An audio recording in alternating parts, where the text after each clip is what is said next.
أعزائي المستمعين، نحييكم من داخل أروقة المؤتمر الدولي الثامن للمنتدى الاستراتيجي للتنمية والسلام الاجتماعي والذي يعقد هذا العام حول محركات التنمية الصناعية في عالم الذكاء الاصطناعي.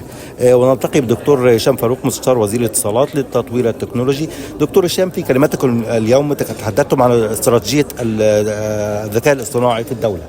يعني ما هي هذه الاستراتيجية التي تعتمد على التطوير التكنولوجي في مصر؟ استراتيجية الذكاء الاصطناعي ليها محاور متعددة. هي يعني بتتلاحم مع التطوير التكنولوجي في مجال الذكاء الاصطناعي على المستوى الدولي، وازاي ناخده نطبقه هنا في الجهات الحكومية وفي الجهات الصناعية والجهات التعليمية، وكيفية ان احنا نبقى جاهزين مسبقا للتطورات اللي جاية القادمة ما نفاجئش بيها. واحنا الحقيقة في مصر يعني عندنا امثله كتير زي مرحله الكورونا لما تحولنا للاونلاين.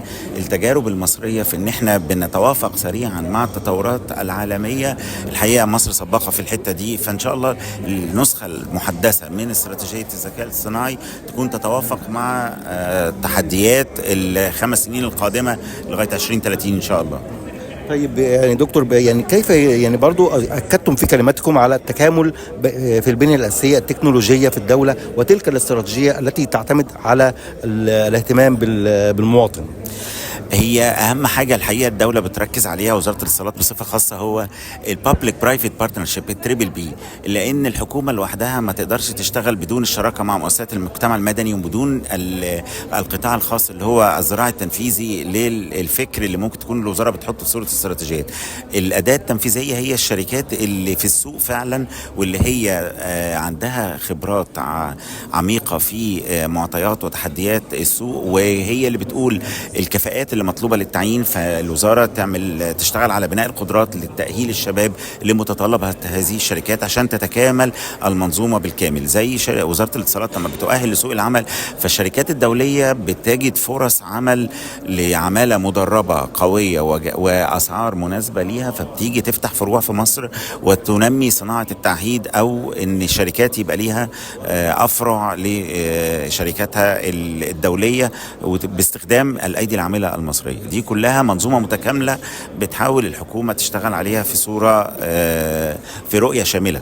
اخيرا وليس اخيرا، يعني الذكاء الاصطناعي يسير بشكل متسارع في العالم الخارجي، يعني من خلال البنيه الاساسيه، من خلال تطور يعني المايكروشيب يعني وهكذا. يعني مصر الى اين؟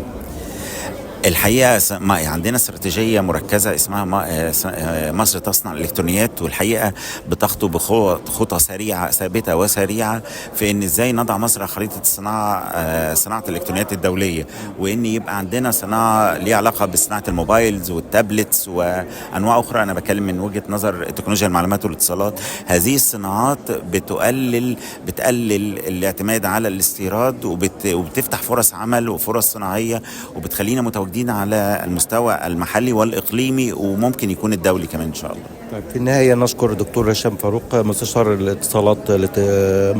وزير الاتصالات للتطوير والتكنولوجيا. شكرا دكتور هشام. شكرا جزيلا أستاذ محمد، توفيق دائما. شكرا يا فندم. شكرا.